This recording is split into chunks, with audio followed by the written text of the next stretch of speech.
ಕೂಡ ಸುಲಲಿತವಾಗಿ ಆಗ್ಲಿಕ್ಕೆ ಸಾಧ್ಯ ಆಗುತ್ತೆ. ಇಲ್ಲಾಂದ್ರೆ ಎಲ್ಲವೂ ಕೂಡ ಸ್ವಂತ ಉಪಯೋಗಕ್ಕಾಗಿದೆ. ಆಯ್ತು. ಯತ್ನಾಳ್ ಅವರು. ಸನ್ಮಾನ್ಯ ಅಧ್ಯಕ್ಷರೇ, ಈಗ ಏನಮ್ಮ ಮಾಂತೇಶ್ ಕೌಜಲ್ಗಿ ಅವರು ಈ ಮಾಹಿತಿ ಹಕ್ಕು ಅನ್ನೋಂಥದ್ದು ಕೆಲವೊಂದು ಜನರ ಒಂದು ದೊಡ್ಡ ಉದ್ಯೋಗ ಆಗಿಬಿಟ್ಟಿದೆ. ಈಗ ಅವ್ರು ನೋಡಿಬಿಟ್ರೆ ಅವರ ಮನೆ, ಅವರ ಕಾರು, ಅವರ ಅಂತಸ್ತು ನೋಡಿದ್ರೆ ಎಲ್ಲ ಅಧಿಕಾರಿಗಳನ್ನು ಬ್ಲ್ಯಾಕ್ಮೇಲ್ ಮಾಡೋದು, ಜನಪ್ರತಿನಿಧಿಗಳನ್ನು ಬ್ಲ್ಯಾಕ್ಮೇಲ್ ಮಾಡೋದು, ಇದೊಂದು ಕಾಂಟ್ರಾಕ್ಟರ್ಗಳನ್ನು ಬ್ಲ್ಯಾಕ್ಮೇಲ್ ಮಾಡೋದು, ನಿರಂತರವಾಗಿ ಈ ಮಾಹಿತಿ ಹಕ್ಕು ಅನ್ನೋಂಥದ್ದನ್ನು ದುರುಪಯೋಗ ಇವತ್ತು ರಾಜ್ಯದಲ್ಲಿ ಭಾಳ ಆಗ್ತಾ ಇದೆ. ಮಾನ್ಯ ಸಚಿವರು ಹೇಳಿದ್ರು, ನಾವು ಅಷ್ಟು ಡಿಸ್ಮಿಸ್ ಮಾಡಿದ್ವಿ.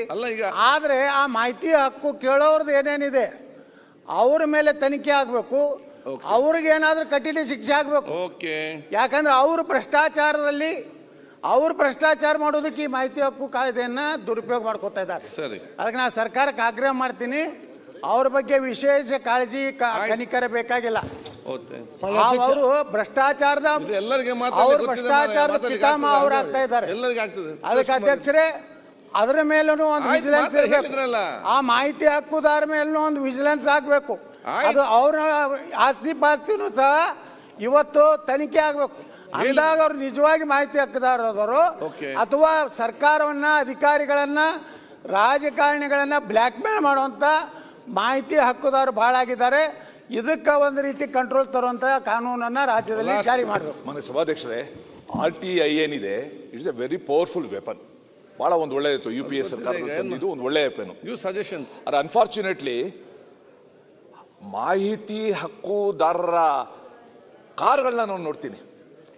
ಮುಂದ್ಗಡೆ ಮಾಹಿತಿ ಹಕ್ಕುದಾರ ಅಸೋಸಿಯೇಷನ್ ಅಧ್ಯಕ್ಷ, ಮಾನವ ಹಕ್ಕುಗಳ ರಕ್ಷಣಾ ಸಂಸ್ಥೆಯ ಅಧ್ಯಕ್ಷ, ಇದು ಹಾಕೊಂಡು ಓಡಾಡೋದು ನೋಡ್ತಾ ಇದ್ದೀವಿ. ಮಾಹಿತಿ ಹಕ್ಕು ತಗೊಳ್ಳುವಾಗ ಅವನಿಗೂ ಏನಾದ್ರು ಒಂದು ಕಾರಣ ಇರಬೇಕು, ಬಲವಾದ ಕಾರಣ ಇರಬೇಕು. ಈ ರಸ್ತೆ ಸರಿ ಇಲ್ಲ, ಹಾಕ್ಲಿ. ಇಡೀ ಒಂದು ವಾರ್ಡಿನ, ಬಸವೇಶ್ವರರ ವಾರ್ಡಿನ ಯಾವ್ಯಾವ ಪ್ಲಾನ್ ಸ್ಯಾಂಕ್ಷನ್ ಆಗಿದೆ ಅಂತ ಕೇಳೋದು ಮಾಹಿತಿ ಹಕ್ಕು ಅಡಿ ಬರೋದಿಲ್ಲ. ಸೊ ಅದಕ್ಕೋಸ್ಕರ ತಾವು ಇದನ್ನು ಯೋಚನೆ ಮಾಡಿ, ಅವನ್ ಏನಾದರೂ ಒಂದು ಕಾರಣ ಇರಬೇಕು. Quality of road, quality of bridge, quality of building ಕೇಳಿ ಸರ್ಕಾರದ್ದು. ಬಟ್ ಯಾರ್ಯಾರೋ ಒಂದು ಮನೆ ಕಟ್ತಾರೋ ಆ ಪ್ಲಾನ್ ಎಲ್ಲ ಕೊಡಿ, how can you ask? So ಅದಕ್ಕೋಸ್ಕರ ಆ ರೂಲ್ಸ್ ಮಾಡುವಾಗ ಅದೇನೋ ಪರಿಶೀಲನೆ ಮಾಡುವಾಗ ಇದನ್ನು ಸ್ವಲ್ಪ ಗಮನ ತಗೊಳ್ಳಿ.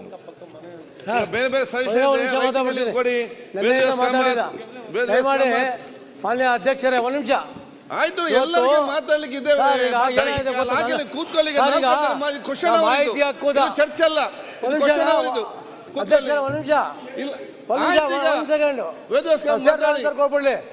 ಮಾತಾಡಿ ಇಲ್ಲ, ಉತ್ತರ ಕೊಟ್ಟಿದ್ದಾರೆ ಅವರು. ಅರ್ಧ ಗಂಟೆ ಚರ್ಚೆಗೆ ಹಾಕಿ ಸರ್, ಎಲ್ಲರೂ ಮಾತಾಡಿ. ಚರ್ಚೆ ನಿಮಗೆ ಇದೊಂದು ಅತ್ಯಂತ ತಾವೇ ಹೇಳಿದಾಗೆ ಪಾರದರ್ಶಕ ಆಡಳಿತ ಮಾಡೋದಕ್ಕೆ ಸೂಕ್ತವಾದ ಚರ್ಚೆ ಮಾಡುವುದಲ್ಲ. ದುರ್ಬಳಕೆಯನ್ನ ಹೇಗೆ ಕಡಿಮೆಗೊಳಿಸಬೇಕು ಅನ್ನೋದ್ರ ಬಗ್ಗೆ ಚಿಂತನೆಯನ್ನ ಮಾಡೋಣ. ವೇದ್ಯಾಸ್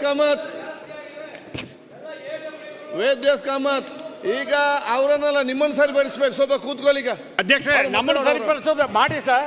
ಸರ್ ಆಯ್ತು, ಒಂದು ಅರ್ಧ ಗಂಟೆ ಚರ್ಚೆಗೆ ಹಾಕಿ ಸರ್. ಬಹಳ ಇಂಪಾರ್ಟೆಂಟ್ ಇದೆ ಇದು, ಗೊತ್ತಾಯ್ತು ಸರ್.